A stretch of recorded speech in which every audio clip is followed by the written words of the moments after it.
En nombre de Dios y la patria, se abre la sesión.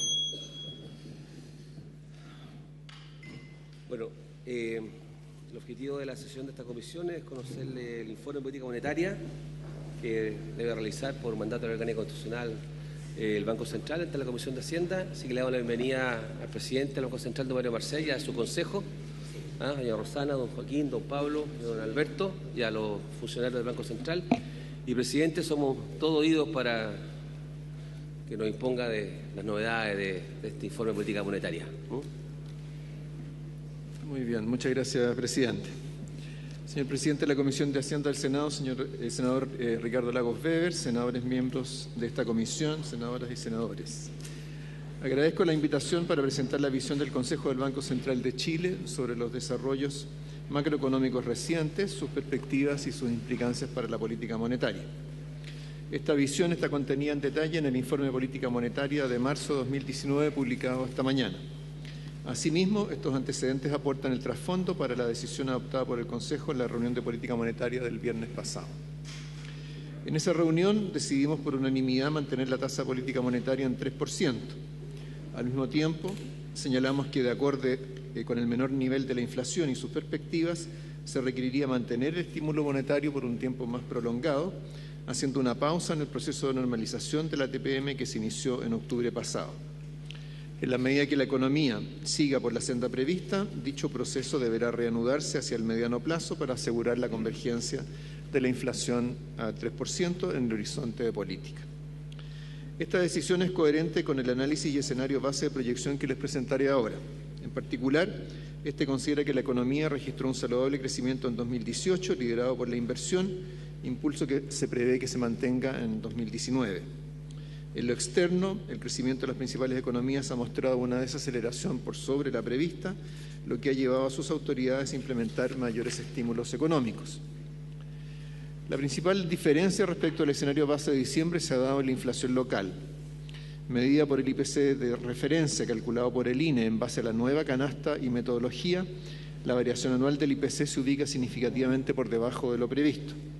Esta diferencia entre la inflación proyectada y efectiva se da en un contexto en que la actividad y la demanda han estado en línea con lo anticipado, lo que en este informe se explica por un traspaso de la depreciación del peso menor a lo esperado, factores de oferta en algunos mercados y holguras de capacidad mayores a las que se habían estimado hasta ahora. Dichas holguras no se originan en una mayor debilidad de la demanda, sino en el efecto sobre la fuerza de trabajo de la fuerte inmigración que ha recibido el país, asunto que el Banco ya ha venido destacando en sus presentaciones ante esta comisión desde hace algunos trimestres. En este contexto, nuestras proyecciones arrojan que la convergencia de la inflación a la meta de 3% se dará casi un año más tarde que lo proyectado en diciembre. Esto otorga espacio para que el retiro del estímulo monetario sea más pausado que lo anteriormente comunicado por el Consejo. Este escenario se da en un contexto de mayor incertidumbre en el ámbito externo, donde los mercados financieros globales siguen muy susceptibles y no pueden descartarse escenarios más negativos. Por lo mismo, aunque creemos que la evolución de las condiciones macroeconómicas hará necesaria la reducción del estímulo monetario y que el impulso externo enfrentado por la economía chilena no ha registrado cambios significativos, seguiremos implementando este proceso con particular cautela. Permítame ahora entonces pasar a dar más detalles de nuestra evaluación del escenario macroeconómico, sus perspectivas e implicancias para la política monetaria. Primero, lo que se refiere a la inflación. Como sabemos, a partir de enero, el INE actualizó la canasta y la metodología de medición del IPC, dando origen a una nueva serie con base 2018 igual 100, en reemplazo de la anterior con base 2013. El nuevo IPC utiliza una canasta de productos que responde a los actuales patrones de consumo de la población, los que fueron registrados en la encuesta de presupuestos familiares de 2017, e incorpora una serie de mejoras metodológicas en la recolección de algunos precios. Esto hace que el nuevo IPC sea indudablemente un indicador más preciso de la inflación actual. En la introducción de la nueva serie, el INE ha aplicado los mismos procedimientos que en las últimas dos actualizaciones, en 2009 y 2014. Así, para efectos analíticos, ha generado una serie de referencia que corresponde al nivel del IPC calculado con la nueva metodología para los meses de enero a diciembre de 2018. Esto permite calcular el promedio de precios que establece la base del indicador y calcular variaciones en 12 meses desde enero de 2019 en adelante. Al mismo tiempo, se mantiene como índice oficial la serie empalmada con el IPC con base 2013, lo que se aplica para todos los efectos legales y contractuales, incluido el cálculo de la UEF. En su análisis sobre el comportamiento de la inflación, el Banco Central utiliza, al igual que en los cambios anteriores, la serie de referencia. Ello porque, por las razones recién expuestas, el nuevo IPC es un mejor termómetro de la evolución de las presiones inflacionarias y porque, dado que será la medida que regirá en los próximos años, la información de su comportamiento pasado es más útil para proyectar su evolución futura. Al hacerlo, se revela una diferencia importante respecto a lo estimado hasta diciembre. Así, mientras con el indicador en base 2013 igual 100, el IPC acumuló una variación de 2,1% entre febrero y diciembre, un periodo de 11 meses, con la nueva canasta y metodología, con la nueva canasta y metodología 2018 igual 100 sumó 1,7%. Esto se ve en la gráfica de la izquierda. En el caso del IPC-SAE, que excluye alimentos y energía, las cifras correspondientes fueron de 2% y 1,5% respectivamente. Con esto, a febrero, la variación anual del IPC e IPC-SAE se ubicaron en 1,7 y 2% anual respectivamente. Comparado con la variación del IPC-SAE proyectada para esta fecha, o sea, para febrero en el IPOM de diciembre, se observa que su valor actual es del orden de 80 puntos base menor. Más allá de las razones metodológicas que explican los cambios en las cifras que arroja el nuevo IPC, es importante entender los fundamentos macroeconómicos de la menor inflación efectiva. Nuestro análisis identifica 3 factores fundamentales. En primer lugar, se observan diferencias en el componente de bienes del IPC-SAE, que indica un menor traspaso a precios locales de la depreciación del peso que se extendió durante 2018. Esto lo podemos ver en la gráfica que está en la pantalla, donde en la línea verde refleja el comportamiento del tipo de cambio nominal, la paridad respecto al dólar, y la línea roja el IPC de bienes SAE, sin alimentos ni energía. Esto se explica porque en ese periodo, es decir, durante el 2018, la variación de la paridad peso-dólar respondió a un movimiento del valor global del dólar, a diferencia de variaciones previas de la paridad, como ocurrió en el 2017, surgidas en respuesta a shocks idiosincráticos a Chile. Esto entonces lo podemos ver en la comparación, en la relación entre estas dos líneas para el periodo 2017 y luego lo que ocurre a contar de mediados del 2018 en adelante. La diferencia en el coeficiente de traspaso de variaciones cambiarias a la inflación, según el origen de las primeras, fue ampliamente documentado en uno de los recuadros del IPOM de marzo de 2018 y la vemos hoy reflejada en el comportamiento reciente de la inflación. Es decir, en ese recuadro se planteó justamente el hecho de que el traspaso de variaciones del tipo de cambio a la inflación en Chile está en buena medida determinada por el origen de esas fluctuaciones cambiarias. En la medida que corresponda a razones que son más propias de la economía chilena, el traspaso tiende a ser mayor. En la medida que responde a movimientos más generales, especialmente cuando se aprecia el dólar respecto de un conjunto de otras monedas, entonces el traspaso tiende a ser algo menor. En segundo lugar, también se aprecian diferencias que podrían estar más ligadas a factores de oferta en algunos mercados de productos y servicios. Un ejemplo es la mayor competencia en la industria automotriz, así como la irrupción de las alternativas low cost en el transporte aéreo de pasajeros, lo que se ha reflejado en el comportamiento del IPC-SAE de servicios. Lo mismo ocurre con la mayor competencia en la oferta de paquetes de telecomunicaciones y servicios de telefonía móvil. Algunos de estos fenómenos han sido capturados por el nuevo IPC gracias a algunas de sus mejoras metodológicas. Entonces acá en la gráfica tenemos la evolución de los precios con la canasta 2013 y la canasta 2018 para productos en los cuales se observan ya sea cambios en la organización industrial de la industria por mayor competencia, por ejemplo la venta de automóviles, otros casos en los cuales ha habido cambios tecnológicos importantes, por ejemplo en el caso del PAC de telecomunicaciones, y donde al mismo tiempo, en este caso en particular, se incluye un ajuste metodológico que permite la medición de los precios asociados, considerando los cambios en la calidad del servicio que se entrega. Entonces, ahí vemos cómo, en particular respecto de este último producto, tenemos una diferencia bien significativa en la evolución de los precios medidos por las dos canastas. En tercer lugar, el mercado laboral presenta un mayor grado de holgura, producto de la importante inmigración de los últimos años. En diciembre pasado, el INE publicó las nuevas proyecciones de población que utilizan información del censo 2017, las que ratificaron el significativo aumento de la población inmigrante a partir de 2015. Esto se puede observar en las gráficas que están en pantalla, tanto para lo que es las cifras de inmigración que recogen las proyecciones de población, como la manera en que éstas se incorporan en la proyección de población total. De acuerdo con estas cifras, entre 2015 y 2019 ingresaron del orden de 865.000 personas al país, lo que también tiene un efecto relevante en el nivel de la población, que es lo que está en el gráfico de la derecha. Como reportamos ante esta comisión en diciembre, un fenómeno migratorio de estas magnitudes tiene un impacto relevante sobre la fuerza de trabajo. Esto se potencia con el hecho de que la población inmigrante tiene una tasa de participación en la fuerza laboral del orden del 80% según el censo 2017, cifra que es mayor a la tasa de participación de la población chilena, que es del orden del 60% también obtenida a través del censo. Tal como lo señalamos en un recuadro del IPOM de diciembre de 2018, los efectos de la inmigración se manifiestan mediante canales de oferta y demanda que en conjunto generan un efecto expansivo sobre el producto y tienen un impacto inflacionario acotado. Por un lado, el aumento de la población trae consigo una mayor demanda agregada por bienes y servicios de consumo, presionando la inflación al alza. Pero por otro, la inmigración expande la oferta de trabajo, lo que modera los aumentos salariales y reduce los costos marginales de las empresas, presionando a la inflación a la baja. Durante el periodo en que la economía se ajusta para absorber el aumento de la población, no es claro si predominará el canal de la mayor demanda agregada o el de la mayor oferta de trabajo. Esto dependerá de la propensión al ahorro de la población inmigrante, incluyendo el envío de remesas, la disposición a trabajar a distintos niveles salariales y la velocidad de ajuste del stock de capital para responder a la mayor escala de la economía. La información de los últimos meses, con una actividad en línea con lo previsto, una inflación menor que la esperada y salarios nominales que se han desacelerado durante 2018, sugiere que hasta ahora ha predominado el efecto expansivo sobre la oferta de trabajo.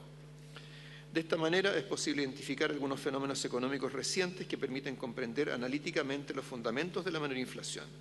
Algunos de estos fenómenos, como la inmigración y las diferencias en el pass-through cambiario, habían sido señalizados por el Banco Central en informes anteriores, pero su traducción efectiva en menor inflación solo se vino a manifestar con el cálculo del nuevo IPC. Respecto de la actividad, los datos de los últimos meses confirmaron que la economía recuperó su dinamismo tras la pausa del tercer trimestre de 2018. Como lo reportamos en diciembre, en ese trimestre la actividad tuvo una desaceleración que fue superior a la esperada, entre otros factores por un efecto significativamente mayor a lo previsto de la combinación de días feriados de septiembre. Los datos del cuarto trimestre confirmaron la transitoriedad de ese efecto, con lo que el PIB total cerró el año con un crecimiento de 4%, cifra que fue de 3,9% para el PIB no minero. Por el lado de la demanda, sigue destacando el mayor dinamismo de la inversión, especialmente en maquinaria y equipos, que se acentuó en el transcurso del año. El consumo habitual, bienes no durables y servicios, continuó expandiéndose a tasas acordes con el crecimiento del producto, mientras que el consumo durable redujo de forma importante sus tasas de expansión, fundamentalmente por la normalización del volumen de ventas del sector automotriz. Respecto a 2019, los datos parciales de actividad del primer trimestre muestran variaciones anuales de la actividad inferiores a las de fines de del año pasado. En ellos se mezcla una base de comparación más elevada y especialmente un débil desempeño del sector minero. Esto último se acentuó en febrero como producto de la paralización de faenas en zonas afectadas por el intenso invierno altiplánico, como lo indica el índice de producción industrial del INE, que para este sector registra una caída de 9,4% en ese mes. Diversos antecedentes sugieren que el menor crecimiento al inicio del año sería un fenómeno más bien acotado. Entonces, así como en la lámina anterior teníamos la evolución de las cifras de crecimiento del producto y de la demanda interna, separando entre sus distintos componentes. En el siguiente gráfico vemos resumimos cifras de IMASEC, tanto para el IMASEC total como para el IMASEC no minero, que tiene menos volatilidad que el total por la volatilidad que ha tenido la minería. Y en el gráfico de la derecha vemos cómo se expresa esa mayor volatilidad de la actividad minera, especialmente desde el 2017 en adelante. En cuanto a los determinantes de la demanda, resalta que el costo del crédito sigue siendo favorable en perspectiva histórica y sus condiciones de otorgamiento y de demanda han mejorado en los últimos trimestres. En materia de expectativas se aprecian señales mixtas. Ha habido un deterioro de los índices de expectativas para los consumidores y una mejora en los índices de expectativas para las empresas. En el mercado laboral, la tasa de desempleo nacional se ha mantenido en torno al 7%. Por el lado de la inversión, el último catastro de la Corporación de Bienes de Capital ratificó el importante incremento de los proyectos en ejecución que se verificó a fines del 2018. Incluso corrigió al alza las perspectivas para este y los próximos 2 años, con especial énfasis en 2020, siendo la inversión en proyectos mineros la que continúa generando el mayor aporte en el cadastro. Las existencias tuvieron un aumento importante a lo largo del año, pasando su variación acumulada desde 0,5 a 1,3% del PIB entre 2017 y 2018, concentrada en buena medida en el sector exportador y la importación de maquinaria y equipos. Es decir, tenemos una acumulación de existencias de productos exportables y también hacia final de año se observaba una acumulación de existencias producto de la importación de maquinaria y equipos. Las exportaciones chilenas que están en la gráfica tuvieron un buen desempeño durante 2018, reflejando en parte un aumento de volúmenes exportados en la generalidad de los sectores económicos. Destacó el comportamiento de los envíos industriales, que alcanzaron su mayor crecimiento nominal desde 2011, respaldado además por precios internacionales que evolucionaron favorablemente a lo largo del año para buena parte de estos productos. En el ámbito externo, en los últimos meses se ha producido una desaceleración más marcada del crecimiento de las principales economías del mundo. Los datos han sido especialmente débiles para la eurozona, con un significativo ajuste del comercio dentro y fuera de la región en el cuarto trimestre de 2018. En China, el crecimiento pasó de 6,8% el primer trimestre de 2018 a 6,4% en el último. Además, las preocupaciones respecto de la intensidad que podría alcanzar esa desaceleración global de la actividad se han exacerbado. Distintos datos de actividad de corto plazo se han ubicado por debajo de lo previsto por el mercado. Se han deteriorado las perspectivas de las firmas en el sector manufacturero, se ha desacelerado o incluso contraído la producción industrial en varias economías y ha decaído el comercio internacional.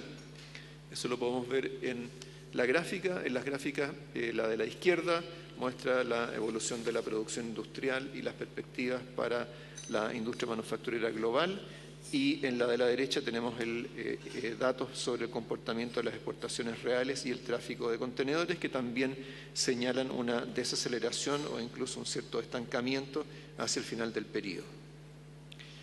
La preocupación por el debilitamiento del desempeño económico, junto con menores presiones inflacionarias y alta volatilidad financiera, llevó a un incremento de los estímulos monetarios o fiscales en varios países.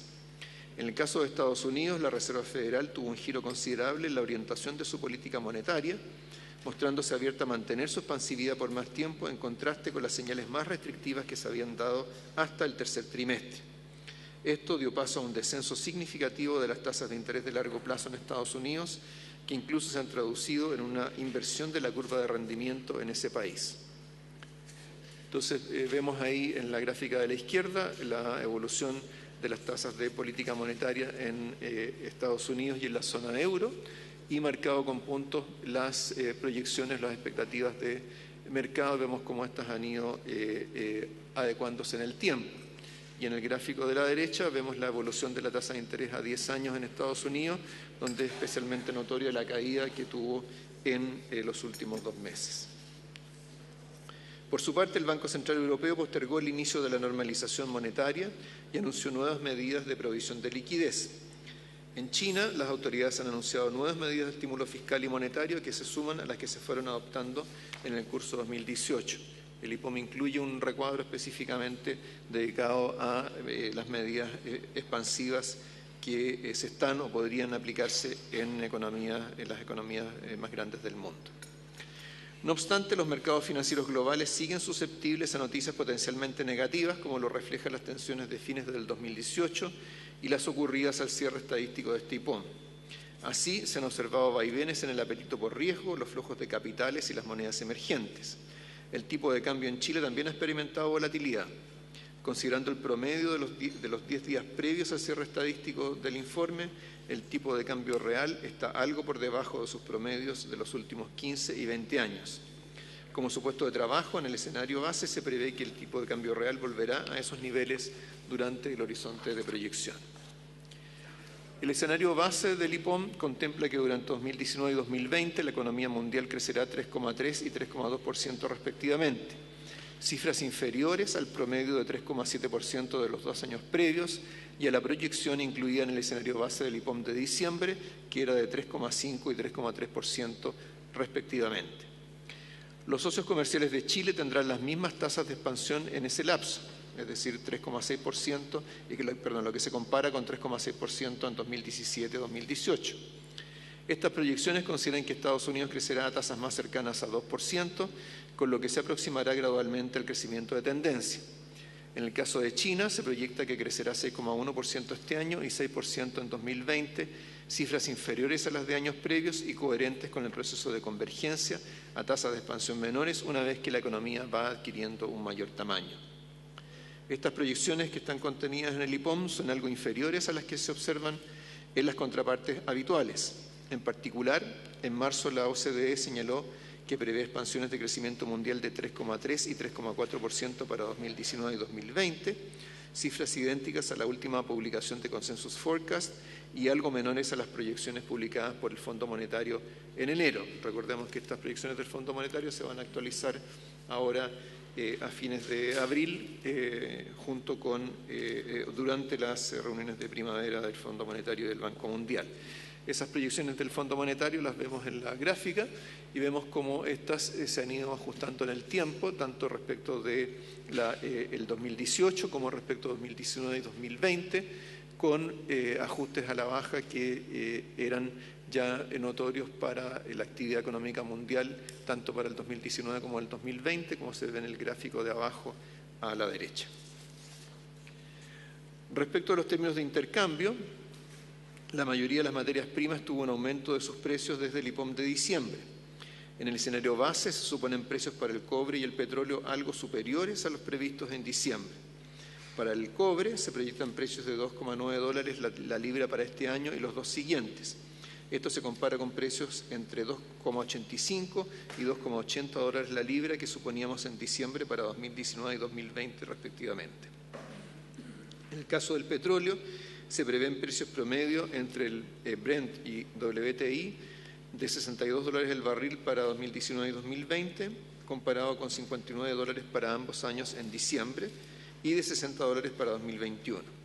Con esto y las revisiones de las cifras históricas, los términos de intercambio tendrán este año un incremento superior a lo esperado en diciembre, pero en términos de niveles estos serán similares, como se puede apreciar en la gráfica, donde con la línea azul muestra la evolución de los términos de intercambio contenidas en este IPOM, mientras que la línea roja corresponde a la que teníamos en el IPOM de diciembre. En nuestro escenario base de proyección, el impulso externo que recibirá la economía chilena en los próximos 2 años será menor al de los 2 años anteriores. No obstante, este seguirá siendo positivo, combinando el ajuste a la baja del crecimiento mundial y condiciones financieras algo más favorables que las previstas en diciembre. Internamente, la evolución reciente de la demanda y las perspectivas para el consumo y la inversión siguen indicando que la economía continuará reduciendo las holguras de capacidad en los trimestres venideros.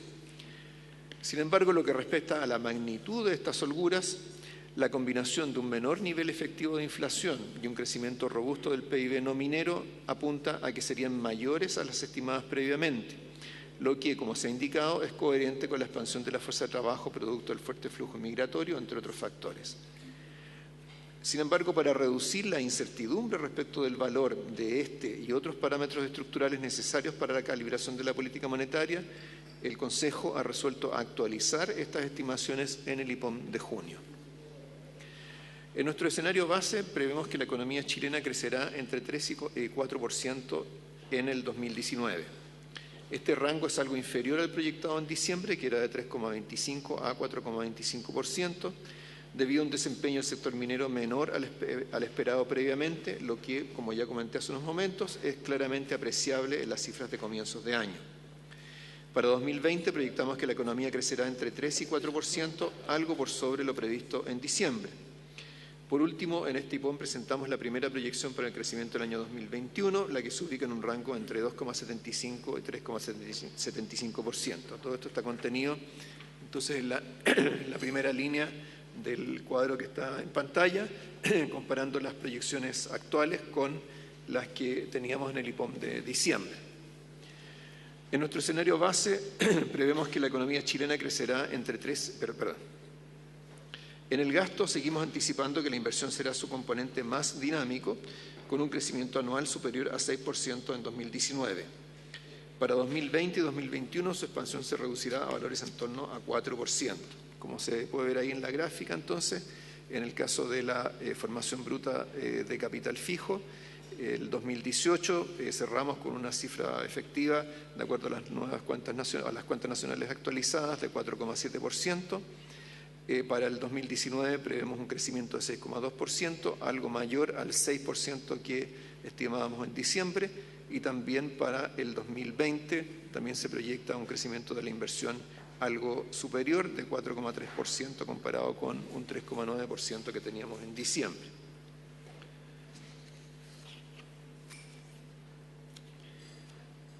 El consumo seguirá creciendo a tasas acordes con el PIB, cosa que también se observa en el cuadro, mientras que en el ámbito fiscal, como supuesto de trabajo, se asume que en el 2019 la economía recibirá un impulso coherente con el presupuesto aprobado. Desde aquí en adelante se supone que el déficit estructural seguirá la senda de descenso gradual definida por la autoridad. En cuanto a la inflación, dado su menor nivel actual y la estimación de holguras de capacidad algo mayores, su convergencia a 3% se retrasará respecto de lo previsto en diciembre pasado. De este modo, se estima que el IPC terminará este año con un incremento anual de 2,6%, volviendo a 3% en la primera mitad del próximo año. Desde ahí en adelante fluctuará alrededor de ese valor hasta el fin del horizonte de política, el primer trimestre de 2021. En el caso del IPC-SAE, se proyecta que finalizará 2019 en 2,4% y se ubicará en torno a 3% en la segunda mitad del próximo año. Esto lo vemos reflejado en esta gráfica, la gráfica de la izquierda para el IPC total, la gráfica de la derecha para el IPC-SAE. En esas gráficas el área sombreada se refiere al periodo de proyección de este IPC, de este IPOM. La franja amarilla corresponde al periodo en el cual se superponen las cifras del IPC antiguo con el nuevo. La línea azul refleja la evolución del IPC antiguo. La línea roja refleja lo que proyectábamos como IPC con esa base cuando todavía no teníamos un nuevo IPC, y la línea verde refleja nuestras proyecciones tomando como punto de partida ya las cifras del nuevo IPC. Respecto de la política monetaria, el Consejo sigue considerando que la evolución de las condiciones macroeconómicas hace necesario reducir el estímulo monetario en el horizonte de política. No obstante, el cambio de las condiciones iniciales del escenario base provocado por la menor inflación observada, además de otros ajustes señalados anteriormente, lleva a que su convergencia a la meta requiera que el ritmo de normalización de la TPM sea más pausado que lo anticipado en diciembre. Para efectos de las proyecciones, en el corto plazo se utiliza como supuesto de trabajo la trayectoria de la TPM que muestra la encuesta de expectativas económicas de marzo, la que no contempla cambios en la tasa al menos durante los próximos 2 trimestres. En el mediano plazo, las proyecciones son coherentes con que la TPM llegará a su nivel neutral hacia fines del horizonte de política. El Consejo ha venido estimando que la TPM neutral se ubica entre 4 y 4,5%, parámetro que también se revisará en el IPOM de junio. Este escenario que acabo de presentar refleja los eventos con mayor probabilidad de ocurrencia, dada la información al cierre de este IPOM. Sin embargo, existen riesgos que, de concretarse, modificarían el panorama macroeconómico y el curso de la política monetaria. En lo externo, pese a haberse ido incorporando menores perspectivas de crecimiento, el balance de riesgo continúa sesgado a la baja. El principal riesgo sigue siendo una reversión abrupta de las condiciones financieras para las economías emergentes, lo que podría gatillarse por diversos motivos, incluyendo una desaceleración más abrupta y generalizada del crecimiento mundial o una evolución negativa en los diversos focos de tensión geopolítica que han persistido en el último tiempo. Si bien en un escenario de este tipo los principales bancos centrales probablemente aumentarían la expansividad de su política monetaria, también podría observarse un menor apetito por riesgo y descensos en los precios de las materias primas que más que compensen estas menores tasas de interés. En otras palabras, el efecto compensatorio que se ha producido en las condiciones financieras producto de las medidas expansivas aplicadas por los bancos centrales en este último tiempo, en un escenario de mayor deterioro en el escenario externo y mayor aversión al riesgo, probablemente no podrían producirse y, por lo tanto, sería un escenario más negativo que el que estamos viendo en este momento. En lo interno se estima que el balance de riesgos, tanto para la actividad como para la inflación, se encuentra equilibrado. Primero, es posible que la fuerte inmigración de los últimos años tenga un efecto mayor sobre el crecimiento de la inflación. Como ya señalé, si bien en el mediano plazo se espera que la inmigración tenga un efecto expansivo sobre el producto y un impacto inflacionario acotado, en el proceso de ajuste no es claro cómo interactúan los canales de oferta y demanda y cuál de ellos predominará. Segundo, del lado de la actividad, es posible que la inversión logre un dinamismo aún mayor en la medida que sigan activándose proyectos de mayor envergadura, pero también puede ocurrir que los mayores riesgos externos induzcan un comportamiento más conservador de empresarios y consumidores. Tercero, la evolución prevista de la inflación también podría verse afectada si el traspaso de la depreciación del peso del último año vuelve a magnitudes más cercanas al promedio antes de lo esperado y eleva la inflación de bienes del IPC-SAE. Por último, no puede descartarse un agotamiento algo más rápido de los efectos por una vez derivados de los shocks de ofertas sectoriales, en particular de la mayor competencia en algunos sectores. El escenario económico mundial presenta desafíos importantes para Chile. Desde hace ya 2 años que se vienen desarrollando eventos que han agregado incertidumbre a las perspectivas para el crecimiento, como el conflicto comercial entre Estados Unidos y China o la resolución del Brexit. Así, hemos visto diversos episodios en los que los mercados globales se han tensionado, generando condiciones menos favorables para el mundo emergente. El más reciente de estos eventos está aún en desarrollo, presionando a las economías que se perciben con fundamentos macroeconómicos más débiles. Chile, por ser una economía pequeña e integrada comercial y financieramente al mundo, no ha estado ajeno a estas tensiones. Como acabo de presentarles, el impulso externo que recibiremos en los próximos 2 años será menor al que recibimos en los 2 años previos. Asimismo, como lo hemos planteado desde hace varios informes, creemos que el balance de riesgos externos está sesgado a la baja. Sin embargo, también se debe ser claro que este escenario externo encuentra a la economía chilena en buen pie. La economía ha crecido a tasas bastante superiores a las de años previos, la inversión es el componente más dinámico del gasto y el país ha ido absorbiendo un significativo aumento de la fuerza laboral sin que se aprecie un aumento del desempleo mientras los salarios siguen creciendo. El menor nivel actual de la inflación y sus implicancias para la convergencia a 2 años plazo no solo permite adecuar el ritmo de normalización de la política monetaria, sino que otorga espacio para monitorear y analizar la evolución de las condiciones externas sin la presión de un ajuste inminente de la tasa. A ello se agrega el tradicional efecto amortiguador para la economía chilena de la flotación cambiaria y un mercado de capitales interno más profundo. En suma, la política monetaria se encuentra hoy en una posición expansiva, con una tasa de política que se ha mantenido baja durante largo tiempo. Si bien en nuestro escenario base creemos que sigue siendo necesario que ésta aumente durante los próximos 2 años, también hemos sido claros respecto de la conveniencia de realizar una pausa en los próximos meses.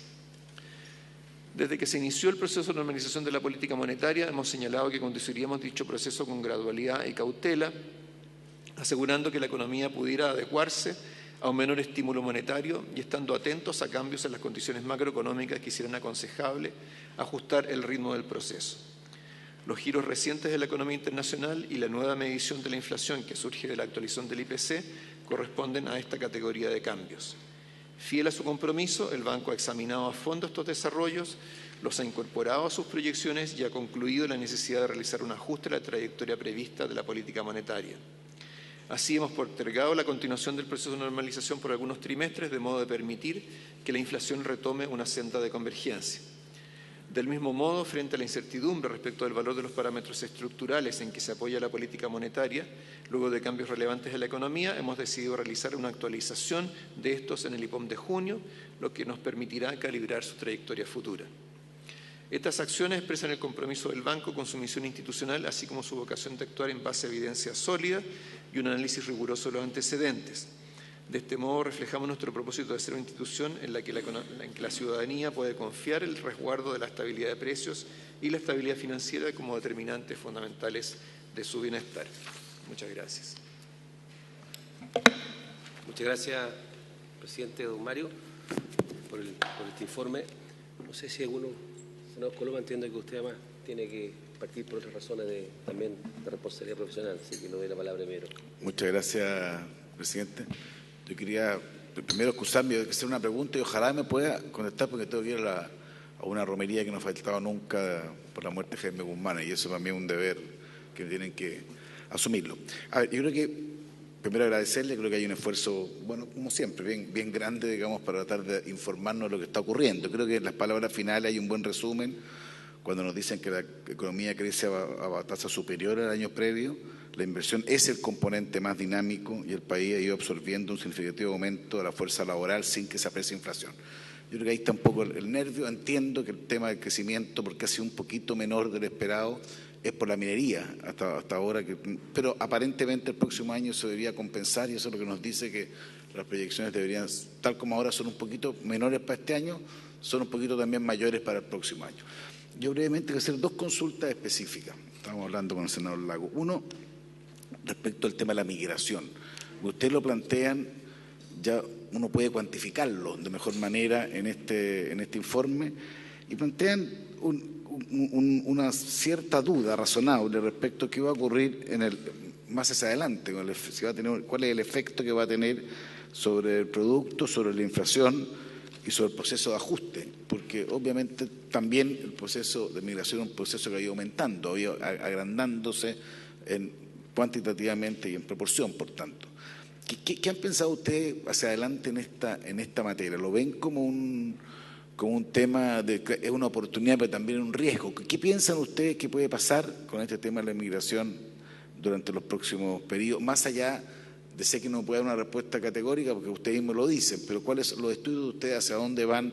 ¿Cómo han evolucionado otras economías que han tenido procesos más o menos similares? Primera pregunta. Y la segunda, algo que me viene dando vuelta hace tiempo respecto al tema de las tasas, ¿eh?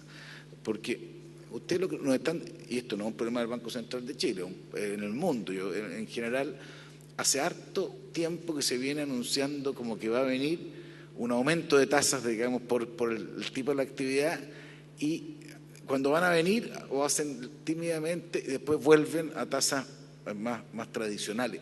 ¿No será que estamos ante un cambio de época? O sea, mi pregunta es, ¿no será que hay algo más profundo porque esto lo hace en función de parámetros históricos, cómo ha ido funcionando la economía, pero de repente uno ve tanto tiempo que esto está funcionando de esta manera, con un mundo tan cambiante, y al final la tendencia, en una de esas, una pregunta que no sé si ustedes lo tienen que haberlo evaluado, aquí hay un cambio en la forma de actuar económicamente, quizás lo que ocurría tradicionalmente ante determinados fenómenos dejó de hacerlo. Incluso usted ahora dice que vuelven a decir que hasta por el mientras no van a subirla, pero aspiran en el futuro a hacerlo de alguna manera, la base es que lo van a hacer más lentamente.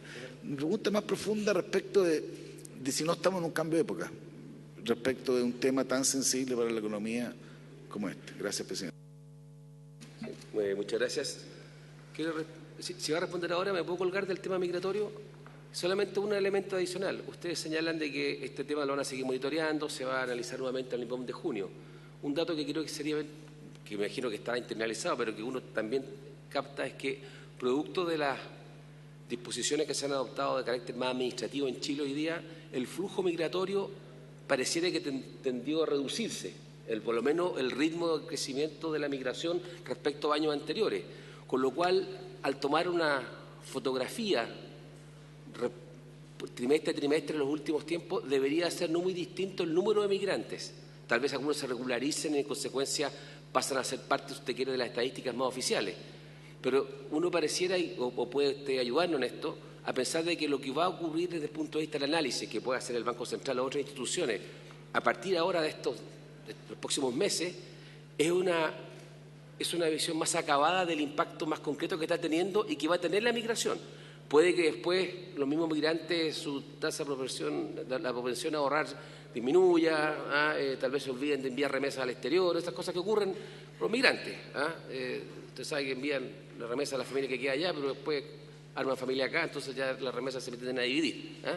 Entonces, mi pregunta es si podríamos tener tal vez, pensando en los próximos 3 meses, 4 meses para el IPOM de junio, una mirada más, no digo definitiva, pero más estructural de qué está contribuyendo, para bien o para mal, y cómo se ajustó esta migración. Y lo digo porque el tema migratorio tiene un componente tremendamente político y así se ha además resaltado, más allá de que yo quisiera no, y puede tener un signo muy negativo a rato, una mirada muy preocupante, o, como pareciera de estos datos, de que ha contribuido a la actividad económica, no ha tenido un impacto en el tema del nivel de precio, seguramente ha moderado el tema de los salarios, obviamente, pero entonces siento que hasta ahora, de lo que yo leo esto, tal vez es demasiado optimista, no es una mirada negativa, no es definitiva, pero tal vez en junio pudiéramos tener algo que dijera, mire, y en función de que el ritmo de crecimiento se redujo, este es el stock, si me permite la expresión que no es muy legítima, legal o elegante o sana, de migrantes que tiene este impacto determinado.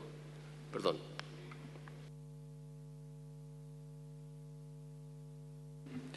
Ok, bueno, respecto del tema de la migración, yo creo que es bueno recordar que nosotros empezamos a plantear este tema con el IPOM de septiembre del 2017, cuando hicimos la última actualización de nuestra estimación de crecimiento tendencial y incluíamos dentro, para efectos de poder estimar crecimiento tendencial, incluíamos proyecciones de población y hacíamos notar el efecto negativo que tiene sobre el potencial de crecimiento el envejecimiento de la población chilena. Dijimos uno de los factores que podría compensar esto sería la migración.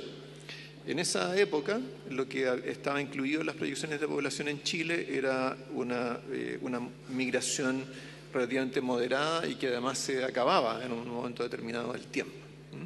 En la práctica, por supuesto, el proceso fue bien distinto, fue mucho más significativo y nosotros tanto en el IPOM de septiembre del año pasado como en el de diciembre hicimos referencia al efecto del flujo migratorio sobre el mercado del trabajo en particular, dado que hasta ese momento parecía que no se notaba en las cifras este fenómeno, lo cual tiene que ver con estas limitaciones que tienen las encuestas para reflejar cifras absolutas. Ahora, yo creo que hay que ser claro de que desde una perspectiva estrictamente económica, la migración tiene un efecto positivo sobre la economía. Aumenta la escala de la economía, aumenta la fuerza de trabajo y quizás podemos pensarlo a la inversa. Si estuviéramos proyectando una disminución de la población o una emigración de la población, estaríamos, por supuesto, preocupados por sus efectos sobre la economía chilena. Ahora, ¿cómo se manifiesta ese impacto? Es lo que en este informe se señala que es algo que en términos de su combinación de efectos sobre la demanda y sobre la oferta y cómo estos se combinan en el corto y en el mediano plazo, eso puede ser diferente. Del lado de la demanda, el hecho de que haya una absorción de los trabajadores migrantes significa que la demanda es mayor. Significa que hay, por lo tanto, significa también mayor actividad y mayores empleos para la economía.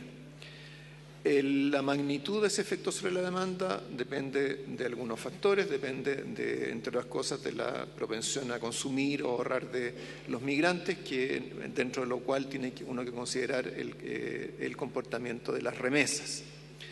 Hasta ahora, es cierto que en Chile ha habido un aumento en las remesas desde Chile hacia el exterior, pero ese aumento ha sido relativamente moderado, lo cual sugiere que hay una parte importante de los ingresos de los migrantes que se quedan en el país y por lo tanto contribuyen a ampliar, por así decirlo, la torta de la economía. En cuanto al efecto sobre la oferta, este depende, por un lado, de la calificación de los migrantes. Mientras mayor sea el nivel de calificación de los migrantes, mayor es el impacto potencial que tiene sobre la actividad, y también depende de cómo se va manifestando el impacto sobre el mercado del trabajo, particularmente en materia de remuneraciones. ¿Cómo se combinan estos elementos? ¿Cómo se combinan los factores de oferta y los factores de demanda? Es algo que, y en términos de su impacto final sobre la inflación, es algo que es materia más bien de verificación empírica. Pero lo que podemos decir nosotros en Chile, teniendo a la vista lo que es la actual medición de la inflación, vis a vis lo que es la medición del comportamiento de la actividad, donde tenemos menos inflación que la que preveíamos y una actividad similar, lo que nos sugiere es que los factores de oferta han predominado sobre los factores de demanda. Y por lo tanto hoy día tenemos, márgenes de capacidad en la economía que son mayores que los que teníamos antes. En otras palabras, podemos crecer este año y los años siguientes a un ritmo algo mayor, o podemos prolongar el crecimiento de la economía a un ritmo más alto durante más tiempo de lo que teníamos previsto cuando estimábamos, ¿cierto?, con nuestras estimaciones anteriores, que el crecimiento tendencial de la economía chilena se ubicaba entre 3 y 3,5%. Ahora, eso nos indica entonces que en el corto plazo, dado que este flujo migratorio se ha producido en los últimos 3 años, en el corto plazo está predominando este efecto de oferta que contribuye a ampliar las holguras en la economía. Ahora, en términos de su impacto en el largo plazo, es aquí donde es necesario la actualización de nuestras estimaciones de producto tendencial. Y por eso es oportuno que lo hagamos en junio en lugar de hacerlo en septiembre o en algún periodo posterior. En ese sentido hay que mencionar que nosotros no tenemos un periodo fijo para hacer la actualización de producto tendencial. La vez anterior lo hicimos después de 2 años de la estimación anterior. Si ahora hubiéramos dejado pasar 2 años lo habríamos hecho en septiembre, pero lo vamos a hacer ahora en junio porque no tiene mucho sentido prolongar una incertidumbre en torno a estos parámetros tan importantes cuando ya tenemos información relevante que indica que hay cosas que han cambiado. Entonces, yo diría que una cosa respecto de la migración es el efecto que ésta pueda tener sobre la inflación y otra cosa es el efecto que tenga sobre la actividad y el potencial de actividad en la economía. Respecto al tema de las tasas de interés, yo creo que lo que observamos en los países más avanzados es un poco distinto de lo que observamos aquí en Chile, porque ellos están en una etapa del ciclo un poco distinta de la que estamos nosotros. Estados Unidos, no solamente la etapa del ciclo, sino que también en el avance de la política monetaria. Estados Unidos está hoy día creciendo por sobre su potencial, tiene un mercado del trabajo que está bastante tensionado, y está mucho más avanzado en el proceso de normalización de la política monetaria. Nosotros estamos en una etapa bastante más incipiente en ese proceso. Ahora, en los países desarrollados ha habido una discusión sobre cuál es la tasa de interés neutral, es decir, la tasa de interés en la cual no se generan presiones sobre la inflación por encima de lo que son las metas de política monetaria de la autoridad. Esa discusión tiene que ver con el potencial de crecimiento de esas economías, que a su vez se vincula a cambios en su estructura industrial, se vincula a cambios tecnológicos, se vincula al efecto de la globalización sobre esas economías.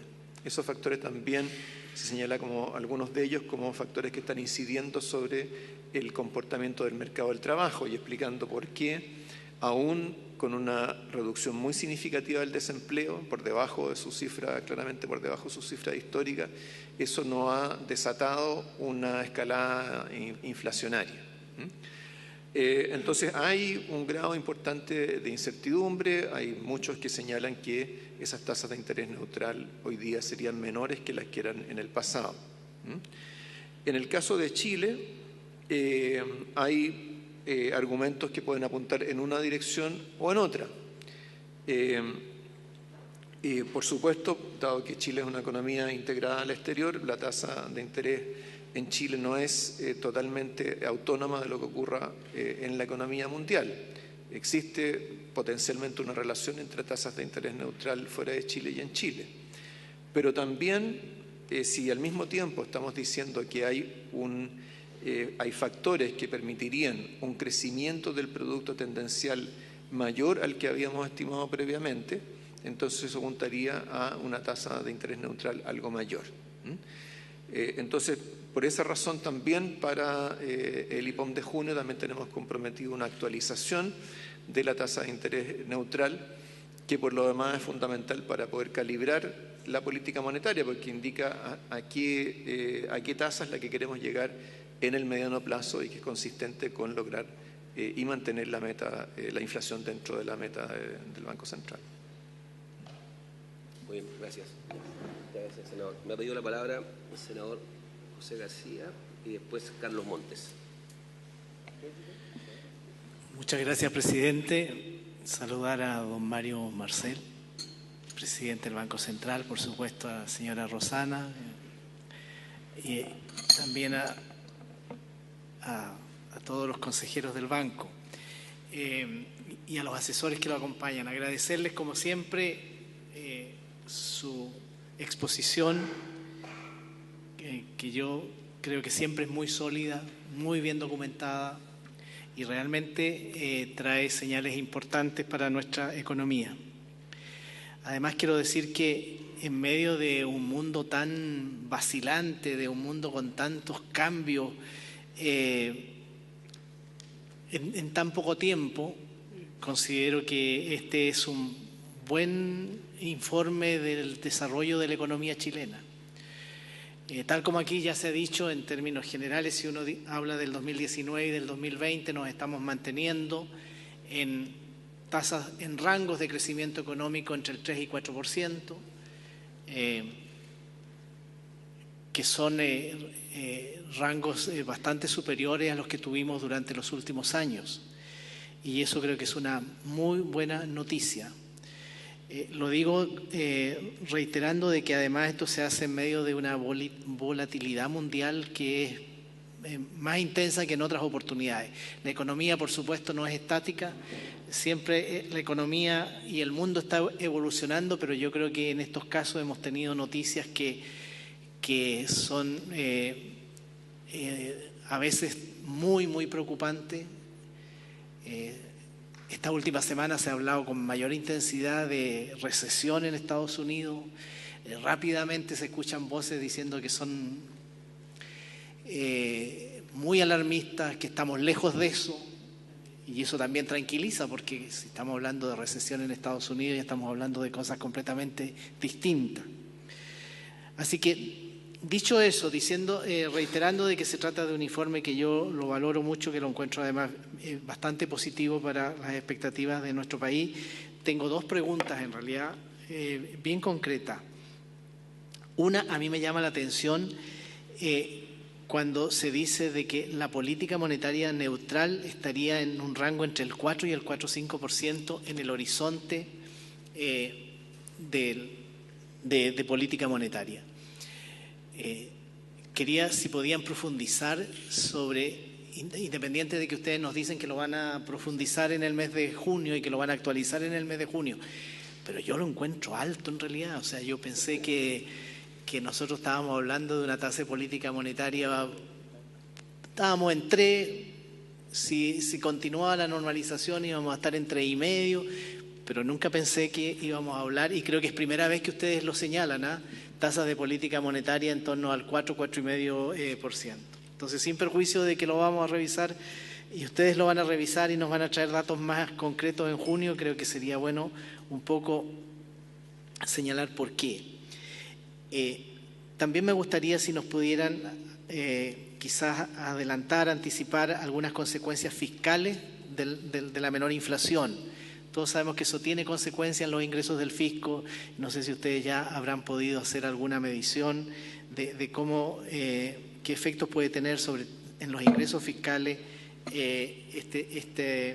esta disminución de la inflación.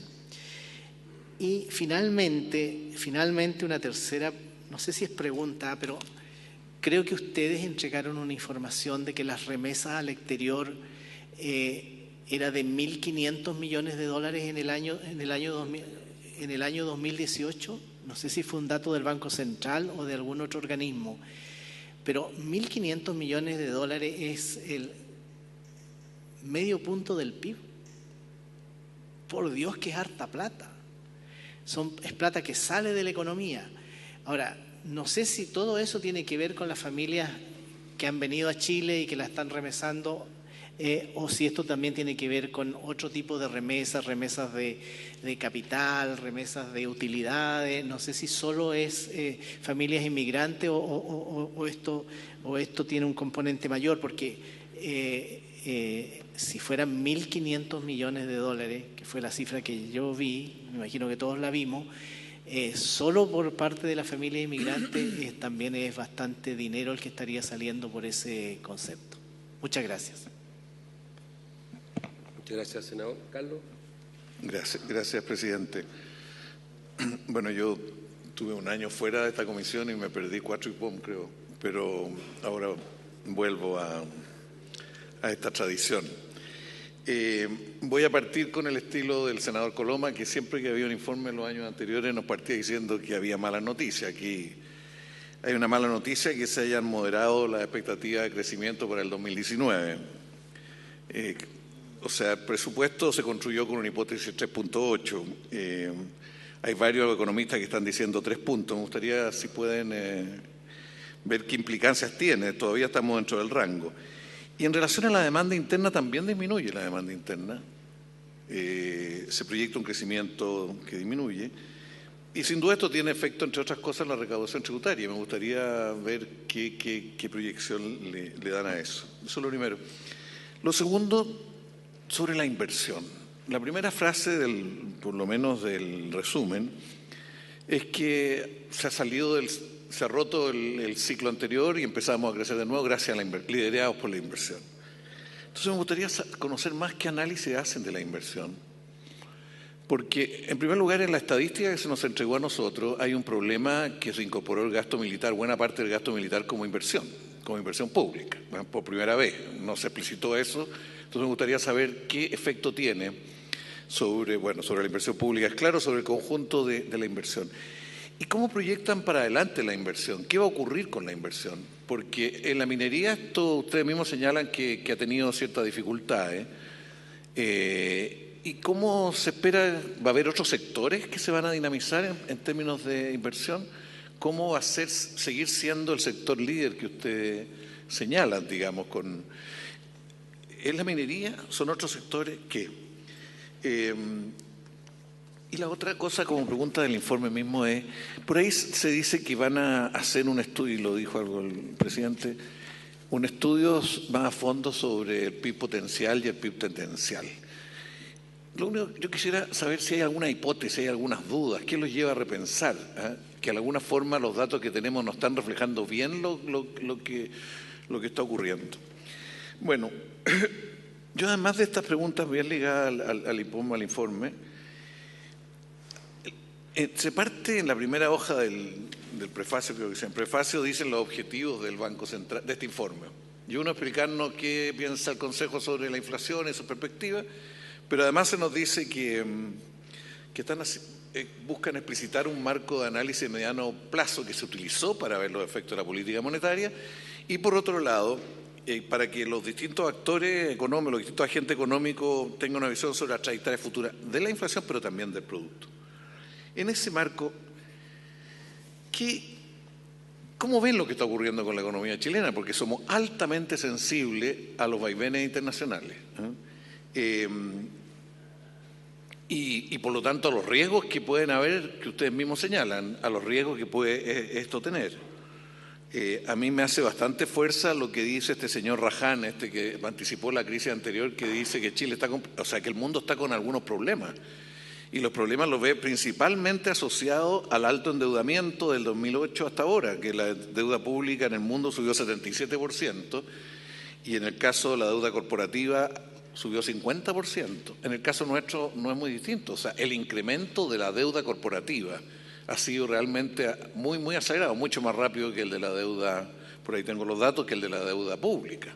¿Ah? ¿Y qué proyección, qué efectos puede tener? Chile está dentro de los 5 países del mundo con mayor deuda corporativa de las empresas. El ministro de Hacienda vino acá y nos dijo que esto era por deuda al interior de las empresas. Averiguando, no es deuda al interior de las empresas. Son deudas de largo plazo, una parte en papeles de largo plazo, pero entiendo que ustedes hicieron un estudio respecto a mí, yo no lo he conocido, me gustaría mucho conocerlo. Y la pregunta es, ¿qué estamos haciendo o qué debiéramos hacer o qué ven que está ocurriendo para adelantarnos a la hipótesis mala, como aquí se dice, a una hipótesis mala de que los riesgos que ustedes prevén se den a nivel internacional? ¿Qué estamos haciendo para no estar tan dependientes del movimiento internacional y tener algún tipo de margen mayor? Y vuelvo a un tema de antes. Yo estoy bien inquieto, por lo menos, con el tema de vivienda, porque creo que los análisis que se han hecho... O sea, estuvo acá Richard Sennett, y dijo, mire, lo que está ocurriendo en Europa y Estados Unidos en materia de vivienda no lo entiende nadie, nosotros no lo entendemos. Este es un analista de estos temas de siempre. ¿Y por qué? Porque nunca ha habido tanta compra por inversores de edificios, nunca. O sea, incluso parte de ellos sin usarlo siquiera, lo mantienen desocupados. ¿Ah? Y esto, según Raján, esto tiene mucho que ver con la alta emisión y tiene que ver también con las bajas tasas de interés en el mundo, que está generando por parte de los chinos y por otro lado los especuladores y también eventualmente el lavado de dinero, fenómenos nuevos que pueden contenerse de repente, pueden detenerse. Me gustaría saber cómo lo ven. Sé que esto tiene más que ver con los otros objetivos del Banco Central y no el primero. Gracias. Senador Pizarro, Gracias, presidente. Bueno, agradecer nuevamente la información entregada por el Banco Central. Varios de los temas que aquí se han planteado ya se avisoraban en los informes anteriores.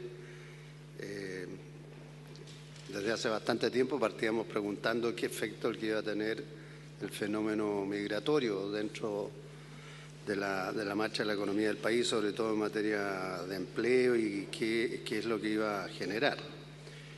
Y creo que ese debate y esos resultados, los números que se indican siempre es positivo porque como hay en términos de imagen un cuestionamiento por muchos sectores de la opinión pública hacia la migración, siempre es bueno saber qué efectos reales tiene sobre la marcha económica del país, sobre todo con una población como la nuestra que cada día es más mayor, es más antigua, más vieja, no sé, pero claramente va aumentando el sector pasivo y por el crecimiento demográfico tenemos un serio problema con la futura población activa.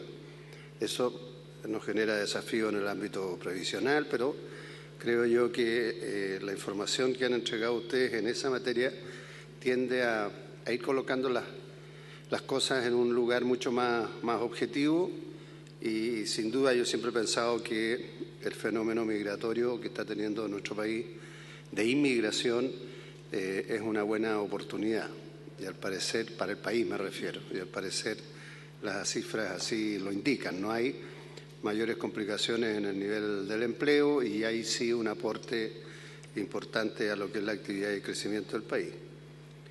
Lo segundo, quiero hacerlo más bien como consulta. Siempre hemos dicho que el mayor problema que tiene nuestra economía es que no hemos sido capaces de diversificar nuestra canasta exportadora o mejorar productividad. Y dentro de la información que ustedes entregan, creo que hay una que es positiva, que dice que las exportaciones tuvieron un buen desempeño, reflejando en parte un aumento de volúmenes exportados en la generalidad de los sectores económicos. Pero hacen hincapié en el comportamiento de los envíos industriales, que alcanzaron su mayor crecimiento nominal desde el 2011.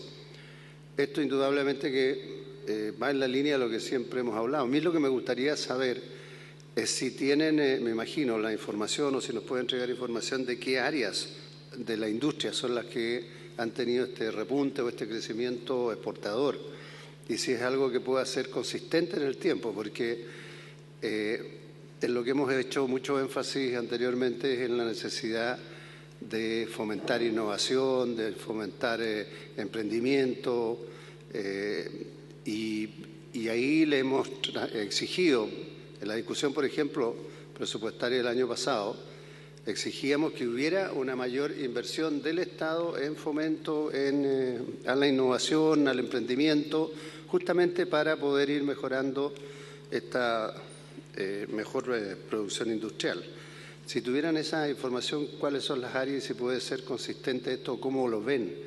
Porque creo que esa sería una muy buena noticia dentro de la disminución de las expectativas, ¿no es cierto?, de crecimiento, que lo que ustedes plantean difiere bastante, al menos del optimismo con que el ministro de Hacienda o el propio gobierno ha estado planteando en el último tiempo como señales de crecimiento. Muy bien. Antes de darle la palabra, señor presidente, lo mío es una inquietud y una sugerencia que puede tal vez no ser el destinatario más adecuado para otra institución en Chile, pero es la siguiente. Nosotros generalmente nos concentramos en todo lo macronacional, ¿ya? Y se habla de expectativas de crecimiento regional, los sesgos, etcétera, los riesgos que tenemos, externos e internos. La pregunta es, ¿en qué momento vamos a estar en condiciones, el banco tal vez otras instituciones en Chile, pero le paso la responsabilidad al banco acá, o puede decir que no es, de tener datos más desagregados a nivel regional? No, yo sé que la explicación es que no hay cifras tal vez muy confiables, no hay trabajo muy sofisticado en esta materia, pero siento que así como el banco ha sido innovador en una serie de temas, ya estoy hablando de administraciones anteriores a la llegada de usted incluso, ya mucho tiempo atrás en temas de las burbujas inmobiliarias, vimos el tema energético en su oportunidad, que fueron temas que capturaron la atención nacional. Hoy día están hablando del tema migración, que nuevamente captura atención. Chile empieza un proceso de descentralización, al menos jurídico, desde el punto de vista de proceso. Se van a elegir gobernadores regionales, se van a transferir competencias de distribución a las regiones, está en discusión cómo se va a estructurar aquello.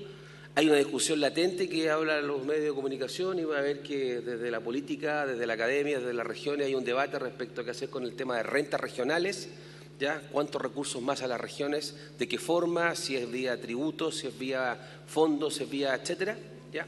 Entonces, en ese esquema siento que un elemento que tiene que ayudar a la discusión es conocer la realidad de las regiones, o tener alguna radiografía, un diagnóstico un poco más acotado respecto a cuáles son sus fuentes de crecimiento, dónde están las fuentes de crecimiento, cuáles son las holguras que cuentan, cuáles son los elementos que contribuyen a ese crecimiento, cuáles son sus obstáculos o debilidades.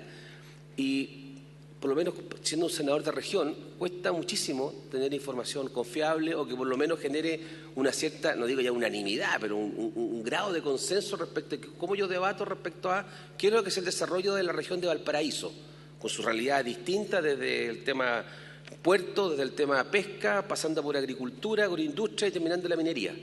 ¿Ya? Y después vamos a comunas y tenemos el tema patrimonial, tenemos el tema turismo, el tema de educación superior, que generan actividades. Yo siento que nuestra cultura unitaria, que está bien, hoy día la estamos tratando de enfrentar, y siento que en el tema estadístico, de manera más cotidiana, de manera de más fácil acceso, de manera de poder explicarlo y entenderlo de manera más sencilla, estamos cojeando. Porque como o alguien pide cosas para las regiones si no tenemos una base de comparación, ¿ya? Entonces, claro, hay estadísticas del INE en esto que algo de luces dan respecto al crecimiento regional, pero no sé si son las más adecuadas, no sé si eso está en permanente revisión y si el Banco Central tiene o no tiene, no digo la información, sino que tiene alguna motivación de ver entonces cuando hablamos de la marcha del país, que aquí se ve el globo, créame que con un proceso de descentralización en Chile, con gobernadores elegidos, yo creo con un fraccionamiento de la política a nivel regional, este tema va a tomar una mayor importancia. Y creo entonces que tal vez sería bueno ir adelantándose a eso o ir ayudando al proceso. Eso era el tema. Muchas gracias. Muy bien, bueno, muchas gracias por las preguntas y los comentarios. Siguiendo más o menos el orden. A ver, primero respecto a la pregunta sobre la tasa de interés neutral. Esta tasa de interés neutral, el 4,5%, corresponde a una tasa nominal que se obtiene de estimación de la suma de la inflación en la meta del Banco Central y una tasa de interés real que se estima sobre la base de este requerimiento de que se trate de una tasa para la cual la inflación se mantenga en ese rango. Entonces eso requiere trabajar con los modelos con los que cuenta el banco, incorporar una serie de parámetros más estructurales dentro de esos modelos. Entonces, en otras palabras, esta tasa nominal de 4,5% corresponde a una tasa real de 1,5%. Se obtiene a partir de ahí. Nosotros actualizamos esas estimaciones normalmente junto con la actualización del producto tendencial. Por lo tanto, este rango lo venimos usando desde septiembre del 2017. Me parece que no tuvo mayores cambios respecto a lo que habíamos estimado en el bienio anterior.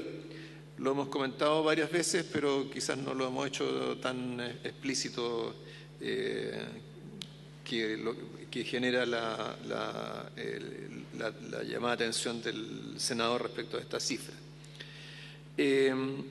Una tasa real de 1,5% para una economía emergente que crece, que tiene un potencial de crecimiento mayor, no es particularmente alta.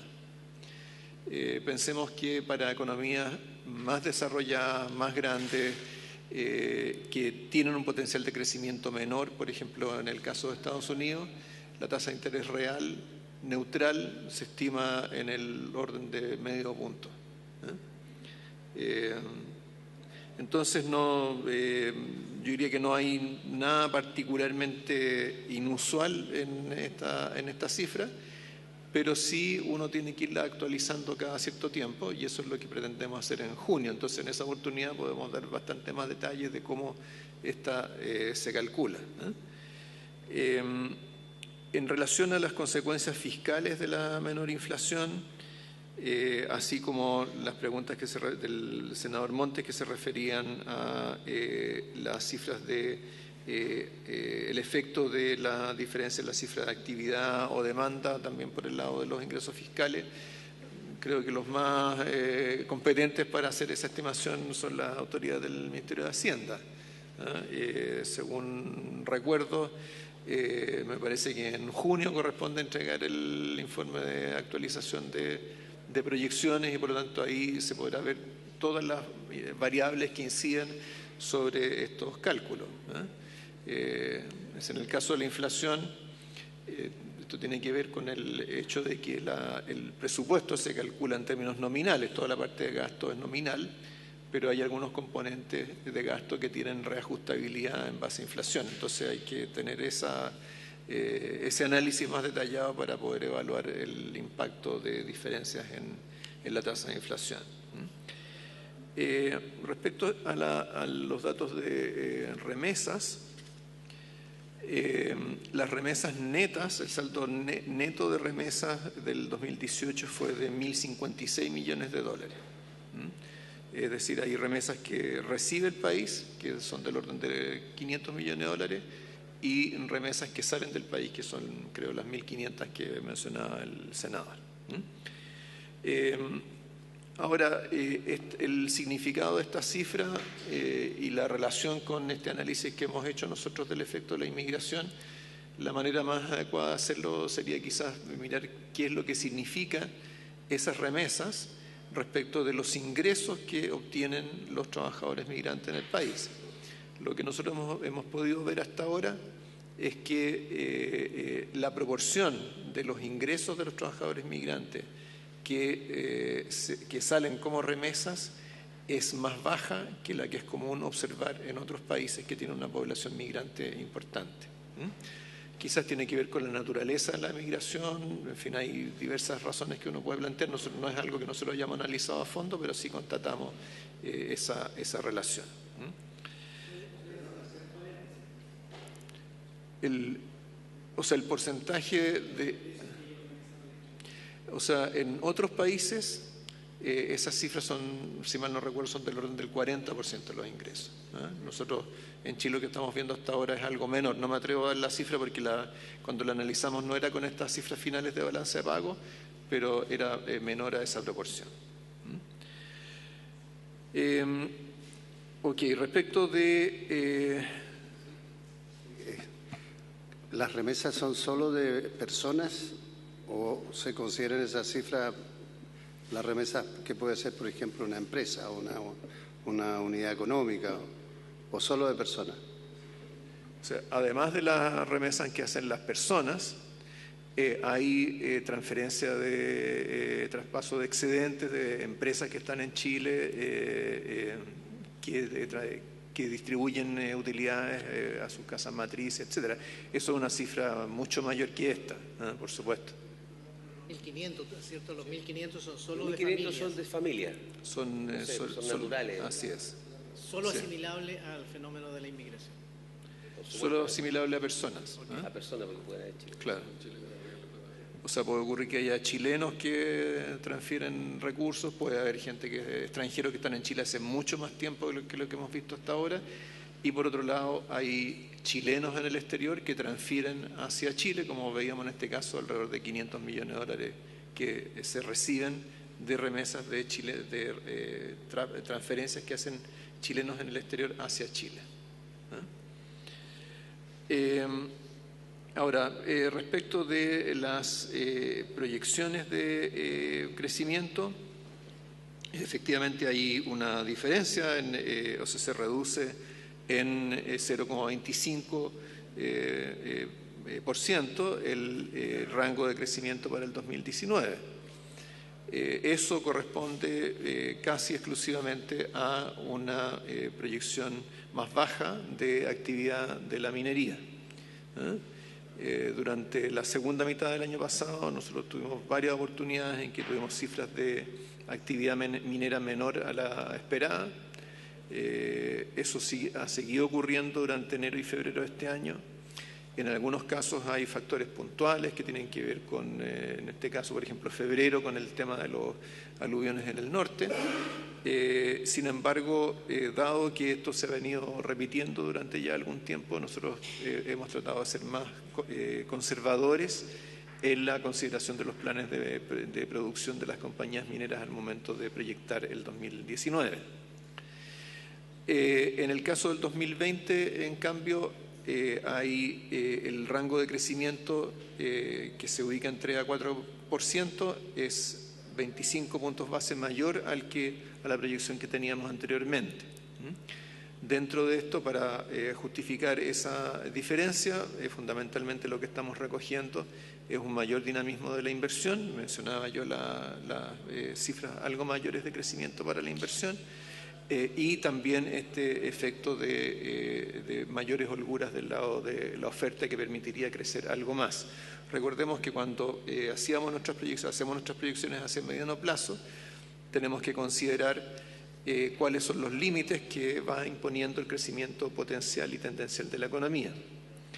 Como en este caso constatamos en la diferencia entre inflación y actividad en el corto plazo, holguras que son mayores en el punto de partida, entonces hay un espacio mayor de crecimiento y también para que la política monetaria sea algo más expansiva durante los próximos trimestres. Entonces, con una política monetaria algo más expansiva, también cabría esperar un crecimiento algo mayor en el 2020.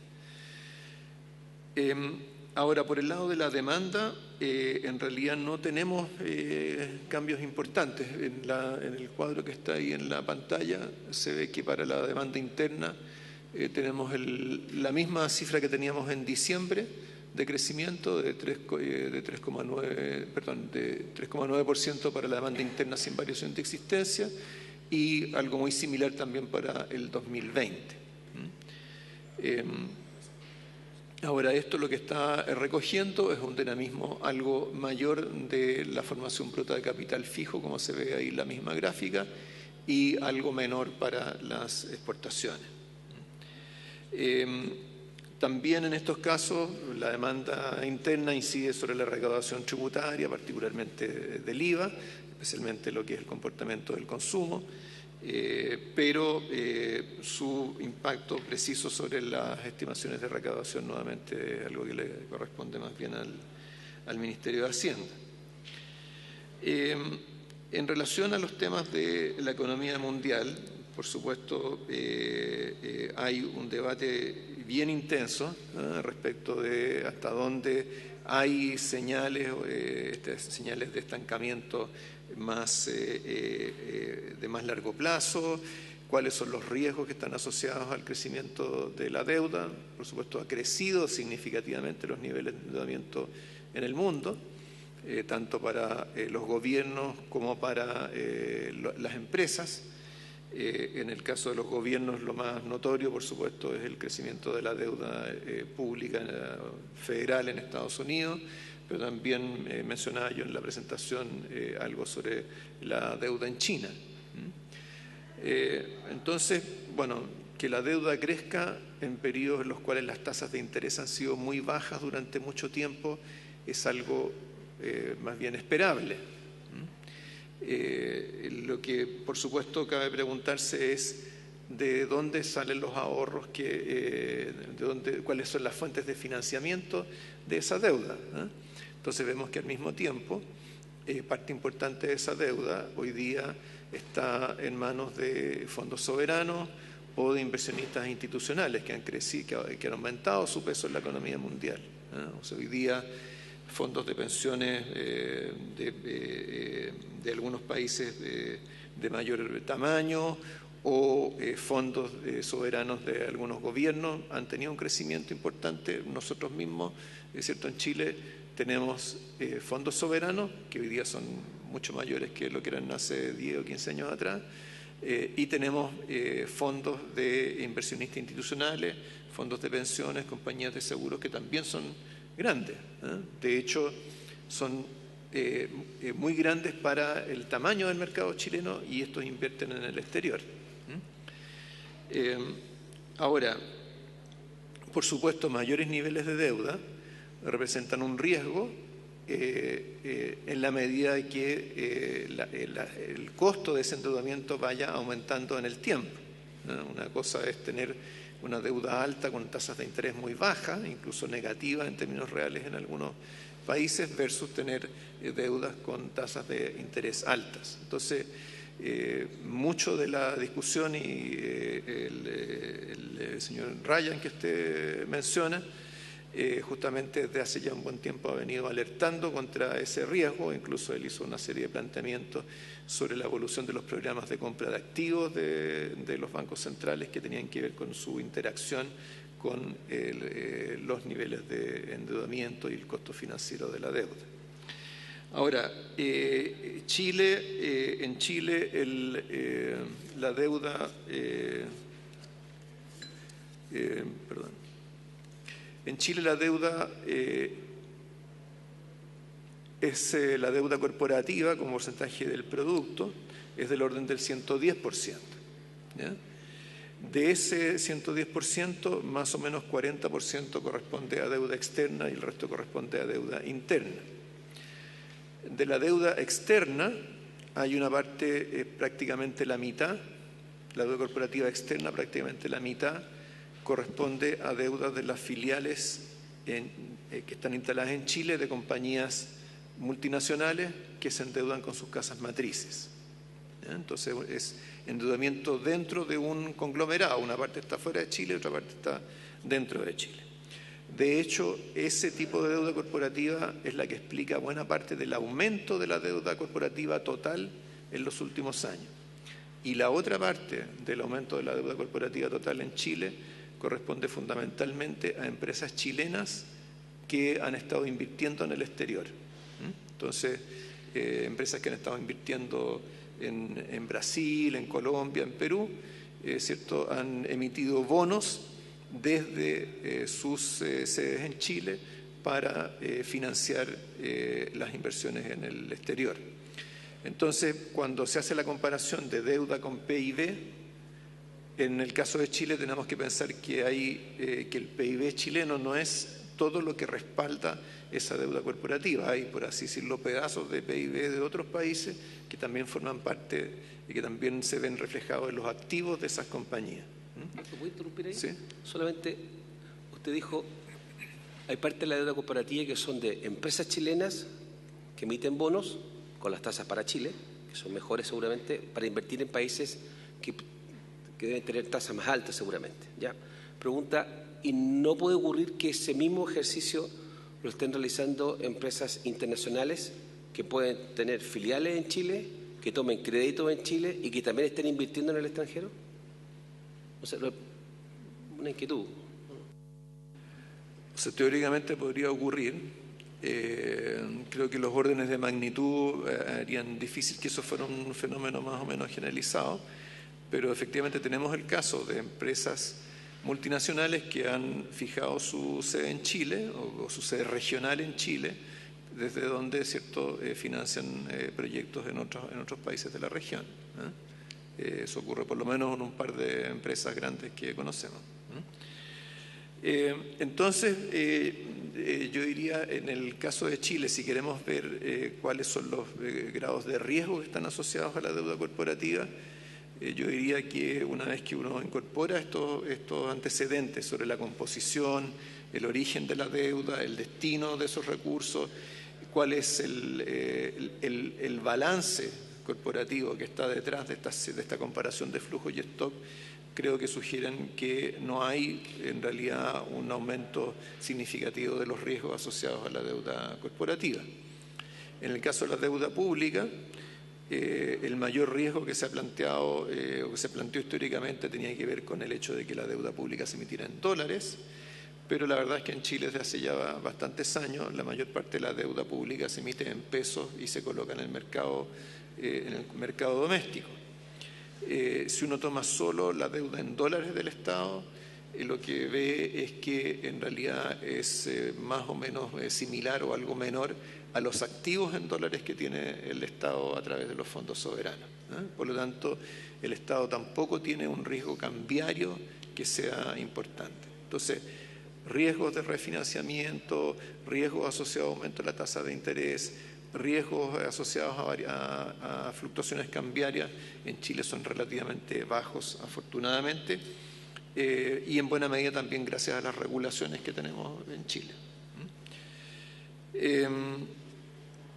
En cuanto al análisis del sector vivienda, esto en el mundo, ¿cierto? Usted se refería a lo que estaba pasando con los mercados, a los mercados de vivienda en el mundo. Efectivamente ha continuado un crecimiento pese a que en el último tiempo, ¿cierto?, ha habido una desaceleración económica. Por supuesto, esta última es muy reciente como para poder identificar un efecto sobre los mercados de vivienda. En los mercados de vivienda, particularmente para el crédito hipotecario, en otras partes del mundo, igual que en Chile, el hecho de que haya tasas largas relativamente bajas, por supuesto que alienta el uso del crédito hipotecario. Hay países, por otra parte, que han recurrido a la inversión o han fomentado la inversión en vivienda y han hecho inversiones en zonas urbanas como parte de sus propias políticas de estímulo. Eso ha pasado en China y ha pasado en otros países en el mundo. Entonces hay hartos factores que están confluyendo en esta dirección. Ahora, lo que es interesante notar que se comentó en el informe de estabilidad financiera de noviembre pasado, es que empieza también a surgir evidencias sobre una cierta correlación entre la dinámica de los mercados de vivienda en distintas partes del mundo. Entonces es un tema que tenemos que tener presente y por esa razón en buena medida hicimos un análisis específico del sector hipotecario y el mercado de propiedades en ese informe de estabilidad financiera. Sobre el comentario del senador Pizarro sobre el tema de la inmigración y las buenas oportunidades que representa para el país, efectivamente en la escala y lo que hemos visto hasta el momento, yo diría que en general se trata de noticias positivas. Si uno compara con experiencias de otros países, hay países que hoy día están preocupados por el fenómeno inverso. Una de las preocupaciones que hay en el Reino Unido asociado al Brexit es que es el riesgo de perder población de otros países de la Unión Europea que hoy día viven en el Reino Unido, y cuál sería el costo de esa salida de extranjeros del Reino Unido. Si uno mira más históricamente, en países como Israel, por ejemplo, después de la caída del muro de Berlín hubo un flujo migratorio muy importante y ese flujo migratorio benefició a su economía y significó una reducción bien significativa de la inflación que había permanecido alta durante mucho tiempo. En cuanto a la diversificación de exportaciones, efectivamente durante el 2018 tuvimos un crecimiento en todos los agregados de exportaciones, minera, sector agropecuario y sector industrial. En el sector industrial tenemos que tener claro que dentro de las exportaciones industriales de Chile se incluye parte importante de la agroindustria. Por ejemplo, las exportaciones de salmones son parte de las exportaciones industriales en el caso de Chile. El vino también es una exportación industrial, que tuvo el año pasado un comportamiento bien dinámico. Sin embargo, si tiene interés el Senado, le podemos dar un detalle algo mayor que el que presentamos en el informe. Y por último, sobre el tema de las cifras regionales más desagregadas, senador, es una preocupación que nosotros tenemos también. O sea, nosotros desde los últimos 2 años y medio hemos sistematizado la presencia nuestra en regiones, cada vez que hay un IPOM nos repartimos todos los consejeros y vamos a hacer las presentaciones del IPOM en regiones, y la preocupación por la calidad y disponibilidad de estadísticas es algo que sistemáticamente escuchamos en esa instancia. En Chile tenemos, yo diría, 2 grandes o 3 grandes temas con los cuales se generan datos a nivel regional en términos de actividad. Uno son las cuentas nacionales regionalizadas. Ahora, por ejemplo, con la publicación de las cuentas nacionales hasta fines del 2018, se incluyó la actualización de las cuentas nacionales regionales hasta el 2017. Hay indicadores de coyuntura que publica el INE, en particular publica un índice, INACER. Y nosotros también publicamos en nuestro informe de percepciones de negocio, recogemos las percepciones de empresas en todo el país. Hacen alrededor de 200 encuestas que ahora estamos, o 200 entrevistas que ahora estamos ampliando para tener una base aún mayor. Ahora, ¿eso es suficiente? No, por supuesto que no es suficiente, y especialmente en la perspectiva de una profundización del proceso de descentralización como el que usted señala. A raíz de esto, hace unos meses atrás tuvimos una discusión interna dentro del Consejo con nuestra división de estadística y los alentamos a focalizar nuestro trabajo especialmente en el uso de Big Data para ayudar a generar más datos a nivel regional. Entonces, estamos en ese proceso y espero que posiblemente para la presentación del IPOM de septiembre, que además lo presentamos en el Senado en pleno, podamos tener algunas propuestas o algunas definiciones que podamos compartir con los senadores, pero es una inquietud que compartimos y respecto de la cual estamos escuchando permanentemente demandas de las regiones. Muy bien. ¿Alguien más quiere? Bueno, le agradezco, don Mario, y a los consejeros y a los funcionarios del banco por este informe, ¿ya? Y quedamos ansiosos de ver los informes del mes de junio, entonces, que vienen con bastantes cambios y novedades. Muchas gracias. Antes de cumplir que se levante.